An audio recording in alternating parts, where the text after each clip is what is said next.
Congress crisis और कलह समय समय पर सुर्खियों में बनी रहती है, फिर चाहे मामला राजस्थान से हो या फिर राजस्थान के बाहर से। राजस्थान में फिलहाल कांग्रेस सत्ता से बाहर है, लेकिन फिर भी क्राइसिस और कलह बरकरार है। और इसी बीच कांग्रेस के लिए एक बार फिर सत्तारूढ़ प्रदेश में सरकार गंवाने का संकट बनना शुरू हो चुका है, और वो राज्य है हिमाचल प्रदेश।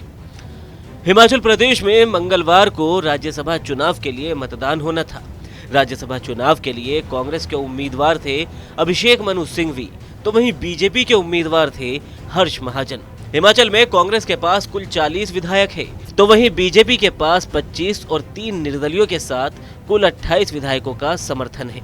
लेकिन जब मतदान हुआ तो राज्यसभा के दोनों ही उम्मीदवारों को 34-34 वोट मिले, जिसके बाद ड्रॉ ऑफ लोटस के जरिए बीजेपी के उम्मीदवार की जीत हुई। अब कांग्रेस ने अपने 6 विधायकों की क्रॉस वोटिंग से न केवल राज्यसभा सीट गंवाई, बल्कि प्रदेश की सुक्खू सरकार पर भी संकट मंडराने लगा है।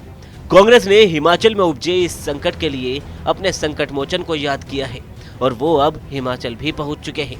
हिमाचल में कांग्रेस के संकट मोचक बनकर पहुंचे हैं कर्नाटक के उप मुख्यमंत्री डीके शिव कुमार। दरअसल कर्नाटक में भी राज्यसभा की 4 सीटों के लिए 5 उम्मीदवार मैदान में थे, जिनमें जेडीएस के उम्मीदवार डी कुपेंद्र रेड्डी भी शामिल थे। चुनाव में क्रॉस वोटिंग हुई और बीजेपी विधायकों में से एक एसटी सोमशेखर ने कांग्रेस के अजय माकन के लिए मतदान किया, जबकि अन्य एक विधायक ए शिवराम होब्बार ने मतदान में भाग ही नहीं लिया। आपको बता दें कि कर्नाटक में चुनाव की जिम्मेदारी डीके शिव कुमार को दी गई थी, और इसी जीत के साथ बाद में कहा जाने लगा कि वो कांग्रेस के नए संकट मोचन और चाणक्य बन गए हैं। अब कर्नाटक की सियासत कुछ राजस्थान से भी मेल खाती है। दरअसल कर्नाटक की ही तरह 2018 में राजस्थान में भी युवा और अनुभव की जोड़ी यानी गहलोत और पायलट के हाथों में प्रदेश की कमान सौंपी गई थी। खैर, इस जोड़ी में 2020 में बड़ा बिखराव देखने को मिला। प्रदेश की आपसी कलह के बीच मुख्यमंत्री अशोक गहलोत कांग्रेस के संकट मोचक बने रहे। देखने को मिला मध्य प्रदेश, गुजरात, महाराष्ट्र और कर्नाटक के साथ ही राजस्थान के राजनीतिक क्राइसिस और राज्यसभा चुनाव के दौरान 2022 के राज्यसभा चुनाव में जब प्रदेश में कांग्रेस की सरकार थी, तब 3 सीटों के लिए मतदान होने थे।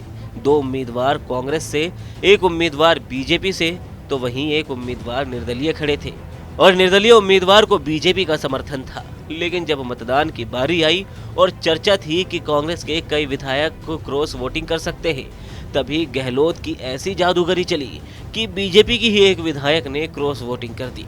खैर, 2023 में गहलोत अपनी ये जादूगरी बरकरार नहीं रख पाए और सत्ता से बाहर हो गए।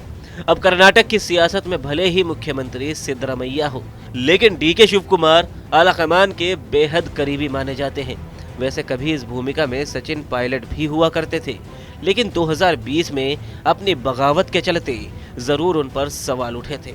लेकिन आज भी वो कांग्रेस के साथ है, और राजस्थान से सोनिया गांधी के राज्यसभा जाने के पीछे की वजह भी पायलट को ही माना जाता है। वैसे आपको बता दें कि सोनिया गांधी के हिमाचल से राज्यसभा जाने की भी चर्चा जोरों पर थी।